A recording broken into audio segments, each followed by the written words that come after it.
মোহনপুর নামের এক গ্রামে লক্ষ্মীকান্ত নামে একজন পশুপালক বসবাস করত।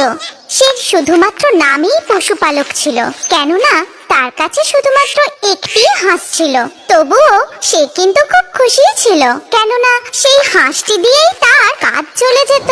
একসময় এমন ছিল যে লক্ষ্মীকান্ত তখন খুবই গরিব ছিল, কিন্তু যখন সে ওই হাঁসটিকে নিয়ে এসেছিল তারপর থেকে হাঁসটি এত ডিম দিত যে সেই ডিমগুলোকে বিক্রি করে সে অনেক ধনশালী হয়ে উঠল।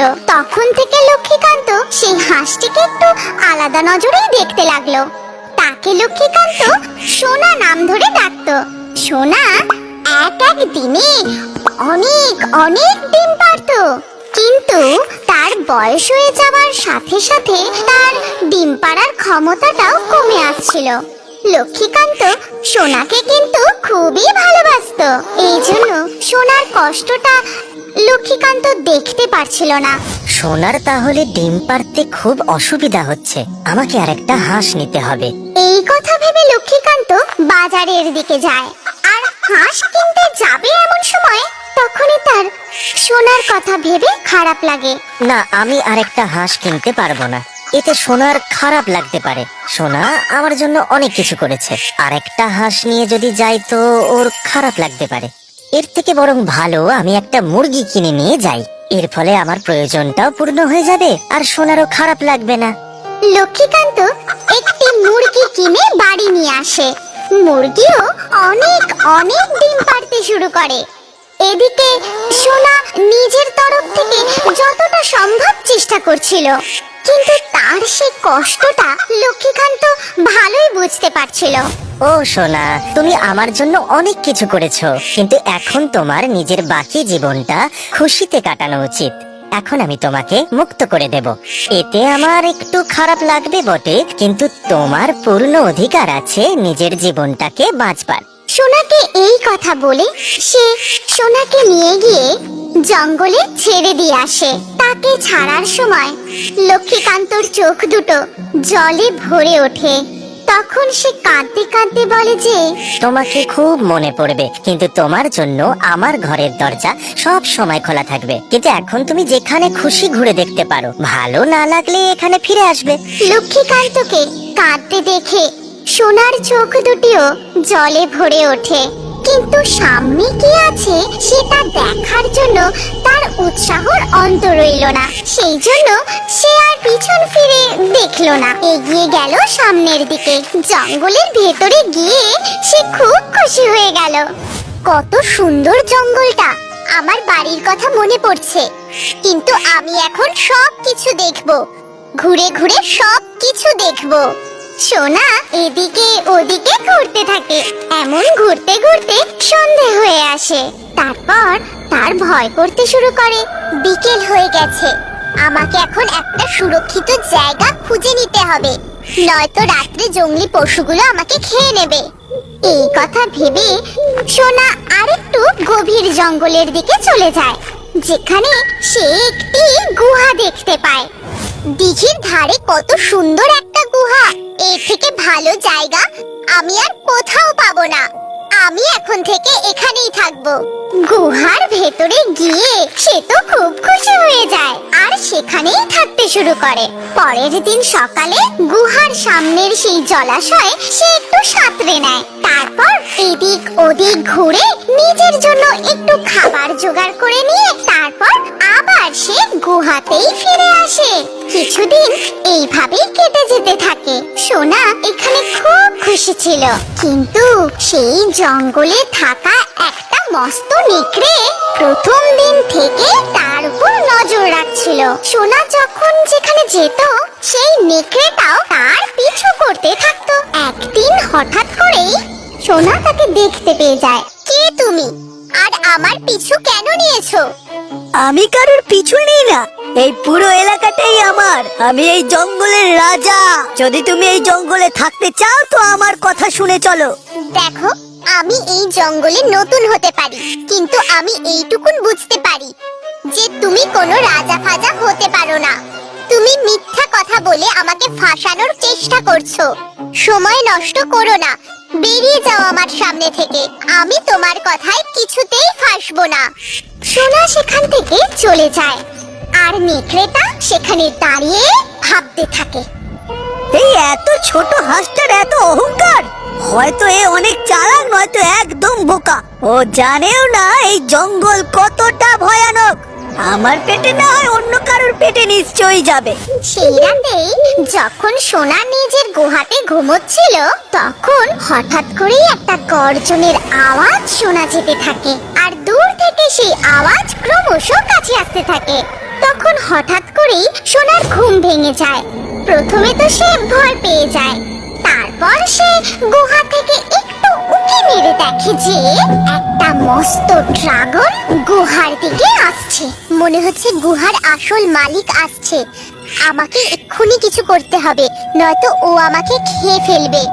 এখন ভয় পাওয়ার সময় নয়, খুব সাহস নিয়ে কাজ করতে হবে। ততক্ষণে সেই ড্রাগনটা গুহার একেবারে সামনে এসে গেছিল, কিন্তু গুহার ভেতরটা এত অন্ধকার ছিল যে ড্রাগন কিছুই দেখতে পাচ্ছিল না। তখন সোনা নিজের বুদ্ধি খাটিয়ে একটা উপায় বার করলো।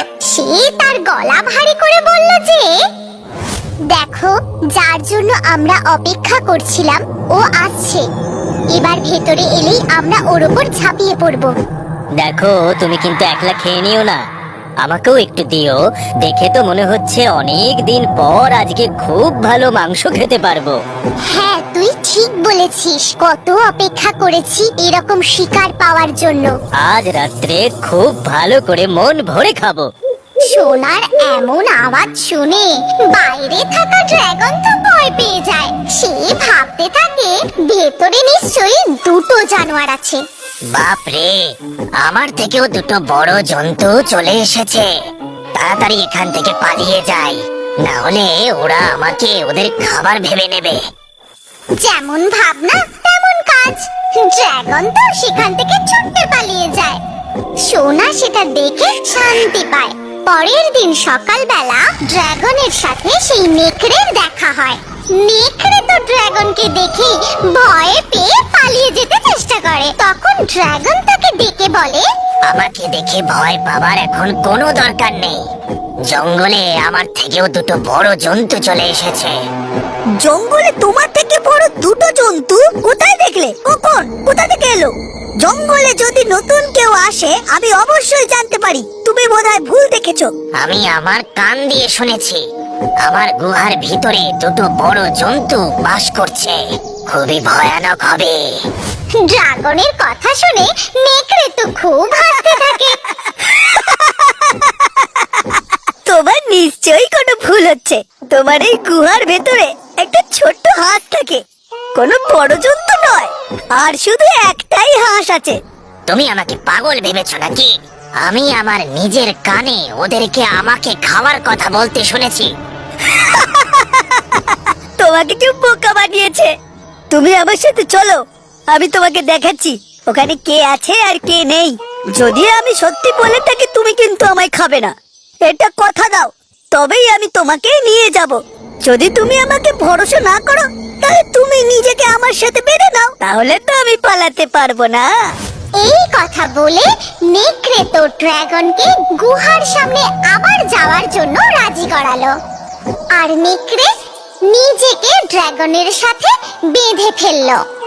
এইভাবে সে নিজেকে ড্রাগনের সামনে বিশ্বাসযোগ্য করে তুলতে চাইছিল আর সোনাকেও একটা উপযুক্ত শিক্ষা দিতে চাইছিল। এরপর নেকড়ে ড্রাগনকে নিয়ে সেই গুহার সামনে এসে দাঁড়ালো। ড্রাগনকে সেই নেকড়ের সাথে দেখে সোনা তো বুঝতেই পেরেছিল যে নিশ্চয়ই কোনো গন্ডগোল আছে। সে তখন তাড়াতাড়ি গিয়ে গুহার ভিতর লুকিয়ে পড়লো আর তাড়াতাড়ি নিজের একটা বুদ্ধি বার করে আওয়াজটা ভারী করে বলতে শুরু করলো, শেষমেশ তুই এলি, কিন্তু তুই তো বলেছিলিস যে দুজনকার জন্য দুটো জানোয়ার নিয়ে আসবি। এবার একটা থেকেই কাজ চালাতে হবে। একটা কাজও তুই ঠিক করে করতে পারিস না। সোনার মুখ থেকে এই কথা শুনে সেই নেকড়ে আর ড্রাগন দুজনেই ভয় পেয়ে যায়। তুই আমাকে ঠকিয়েছিস, এই জন্য তুই আমাকে বেঁধে এখানে এনেছিস। এখন দেখ তোর সাথে কি করি আমি। না না, ও মিথ্যা বলছে। আমাকে কেউ এখানে তোমাকে নিয়ে আসতে বলেনি। ভেতরে একটা হাসি আছে। কিন্তু সেই নেকড়ের কথা ড্রাগন মোটেই মানলো না। ড্রাগন তো জোরে জোরে ছুটতে লাগলো, আর সেই নেকড়েটা তো তার সাথে বাঁধা ছিল, তাই সেও ড্রাগনের পেছনে ঘষ্টাতে ঘষ্টাতে যেতে লাগলো। আরে দাঁড়াও দাঁড়াও, দৌড়িও না, আমাকে যেতে দাও। ওখানে কোনো ভয়ানক জন্তু নেই, শুধু একটা হাঁস আছে। আমাকে ছেড়ে দাও। তারপর থেকে সোনা নিজের বুদ্ধি খাটিয়ে সেই জঙ্গলের সেই গুহাতেই আরাম করে থাকতে লাগলো। একটু দাঁড়াও, তোমার জন্য সুখবর আছে। তাড়াতাড়ি তোমার নাম কমেন্টে লিখে দাও। নাম লিখে এরিও বার্ড চ্যানেলটি যে সাবস্ক্রাইব করবে তার নাম দিয়ে পরের কার্টুন ভিডিওটা বানানো হবে। আর এখন স্ক্রিনের উপরে এই যে ভিডিওটা আসছে, এটাই ক্লিক করলে পরের ভিডিওতে তুমি দেখতে পাবে লাকি ড্র থেকে কার কার নাম বাছাই করা হয়েছে। তাড়াতাড়ি ক্লিক করো, এই পরের ভিডিওতে তোমারও নাম থাকতে পারে।